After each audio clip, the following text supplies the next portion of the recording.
Dando continuidade aos nossos estudos sobre a escola austríaca, o vídeo de hoje da nossa terça sociológica será sobre Ludwig von Mises.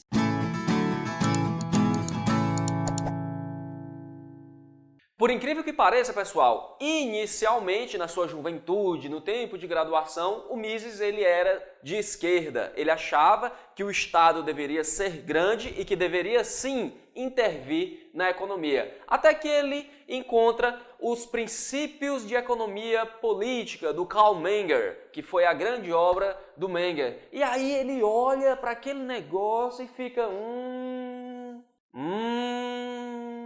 Rapaz, mas será mesmo que esse cara está certo?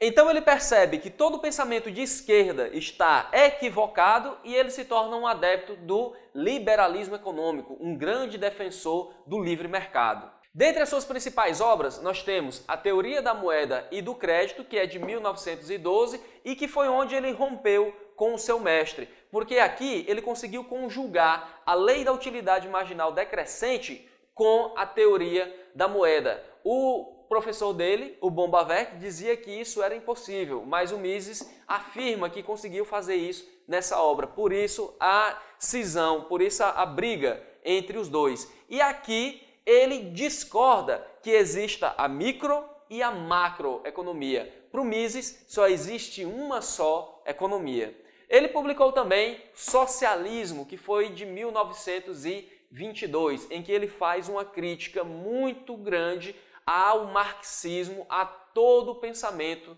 de esquerda. E por fim, nós temos a sua grande obra, que é A Ação Humana, que foi de 1949. Tem uma entrevista em que o Hayek diz que quando soube que ele publicou esse livro, ele soube através de um amigo dele e aí perguntou, sim, sobre o que? O Mises fala do que nesse livro Ação Humana? E o cara respondeu, sobre praticamente tudo. Com a sua obra, ele defendia um liberalismo irrestrito, total liberdade econômica, livre mercado e nenhuma intervenção do Estado. Além de defender, é claro, a propriedade privada. E o núcleo teórico dessa sua obra é basicamente o seguinte: o individualismo metodológico, porque para ele a economia deve se debruçar sobre o indivíduo, porque é o indivíduo que pensa, é o indivíduo que raciocina e é o indivíduo que age. E o valor das mercadorias, ele é dado de forma subjetiva, é o indivíduo e as suas necessidades, é o indivíduo com o seu consumo que vai determinar o preço das mercadorias. Por isso que a economia ela deve se voltar para o indivíduo. O mercado ele deve estar prestando atenção no indivíduo e nas suas ações. Mercado, sociedade, estruturas econômicas são apenas conceitos abstratos. Isso não existe. Apenas o que existe é o indivíduo.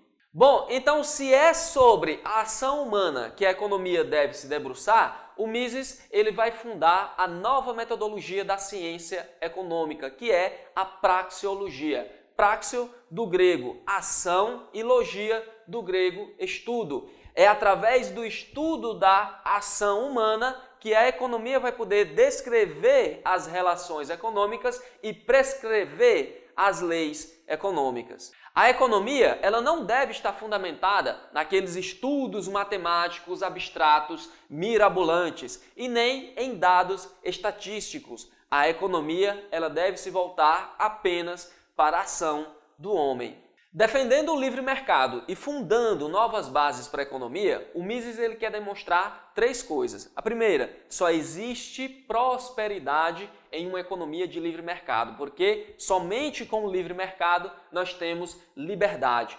Aqui, o indivíduo é que é o soberano, o consumidor é ele quem manda no mercado, porque é ele quem diz o que é que deve ser produzido e qual é o valor que deve ser atribuído, como é que se dá o preço das mercadorias. Ele vai dizer também que a prosperidade só há com divisão do trabalho, porque com a divisão do trabalho nós aumentamos a produtividade. E também a prosperidade só existe com investimento privado. Isso aqui a gente vai entender um pouco mais à frente. A segunda coisa é que o socialismo ele é uma total furada, tanto do ponto de vista filosófico, quanto do ponto de vista sociológico, quanto do ponto de vista econômico. O Mises ele faz uma dura crítica ao socialismo nesses 3 pontos de vista. E ele vai, através do seu cálculo de custos e benefícios, demonstrar que o socialismo ele é impraticável porque não existe propriedade privada dentro do socialismo. O cálculo de custos e benefícios para a gente produzir qualquer coisa, ele só é possível se houver a propriedade privada. Então, se dentro da economia socialista não há propriedade privada, como é que eles vão saber o que é que se deve produzir? E como é que eles vão saber qual é o custo e o benefício do que é que se deve produzir? Vai ser uma economia totalmente desorientada, em que os seus idealistas não saberão quais são as necessidades da população. Isso é totalmente furado, isso é totalmente impraticável. E a terceira coisa, pessoal, é que a intervenção do governo destrói o mercado, acaba mesmo com o mercado. Por quê? Porque o governo, toda vez que ele aumenta salário, ele gera desemprego. Toda vez que ele aumenta a oferta monetária, ou seja, a oferta de dinheiro, e aumenta também os seus gastos, ele causa inflação. O governo, na melhor das intenções possíveis, aumentando o salário dos trabalhadores, aumentando os gastos públicos, aumentando a possibilidade, a oferta de crédito para o pessoal, na melhor das intenções possíveis, querendo acelerar a economia, querendo aumentar o nível de renda das pessoas, ele está só destruindo o mercado, porque está causando desemprego e causando inflação. E a outra forma que o governo tem de intervir na economia, que é um desastre, mas um desastre mesmo, é através do Banco Central. E isso eu tenho até que desenhar para vocês, porque é uma coisa